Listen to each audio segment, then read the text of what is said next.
Il est 7h40. Pierre Devinot, c'est l'heure de retrouver Jean-Michel Apathy. Avec la polémique du 1er mai des Gilets jaunes qui ont fait intrusion dans l'hôpital de la Pitié-Salpêtrière, on l'a entendu, la version d'une supposée attaque est remise en cause. Invité d'Europe 1 hier soir, le député de la France Insoumise, Adrien Quatennens, a demandé la démission du ministre de l'Intérieur, Christophe Castaner, qui lui-même avait parlé d'attaque. Oui, et alors la question c'est est-ce que la demande de cette démission est justifiée ? Christophe Castaner doit-il abandonner son poste de ministre de l'Intérieur pour avoir dit « Ah, des Gilets jaunes ont attaqué l'hôpital ». Alors, rappelons quand même rapidement les faits. On est mercredi 1er mai, vers 17h, le cortège est arrivé place d'Italie, le cortège à Paris est arrivé, le cortège syndical à Paris est arrivé à proximité de son but, qui était donc la place d'Italie. Et là, un groupe de gilets jaunes va investir l'hôpital de la Pitié-Salpêtrière, qui est proche de la place de l'Italie, une cinquantaine de personnes à peu près. Il n'y a pas de black bloc, de quelques gilets jaunes et puis des gens. Alors ils investissent, ils cassent la grille, ils cassent le cadenas qui fermait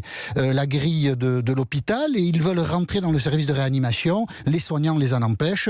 Les manifestants refluent et 32 d'entre eux seront d'ailleurs gardés à vue. Pourquoi ces manifestants ont-ils tenté d'investir l'hôpital de la Pitié-Salpêtrière ? Eh bien, ils ont essayé d'attaquer l'hôpital, a dit le ministre de l'Intérieur. Et ce qu'il a dit dès mercredi soir, ça choque parce que attaquer un hôpital, vraiment, c'est barbare, c'est sauvage, enfin, c'est inadmissible en quelque sorte. Et puis, la journée d'hier a conduit un peu tout le monde à modérer cette version parce qu'il apparaît, selon les témoignages de ceux qui ont participé à cette scène et selon aussi le témoignage des soignants qui ont empêché qu'ils entrent dans le service de réanimation, selon des vidéos qui ont été diffusées, il semble qu'il ne s'agisse pas du tout d'une attaque, mais de manifestants qui ont cherché à fuir les policiers et les gaz lacrymogènes. Et d'ailleurs, les 32 personnes gardées à vue mercredi soir ont été libérées hier sans que aucune charge ne soit retenue contre elles. Donc, la question, enfin, du moins, le fait, c'est que Christophe Castaner, ministre de l'Intérieur, a dit quelque chose qui n'était pas juste, et la question, c'est de savoir pourquoi il l'a dit, et donc il y a 3 hypothèses. Soit Christophe Castaner a parlé sans savoir mercredi soir,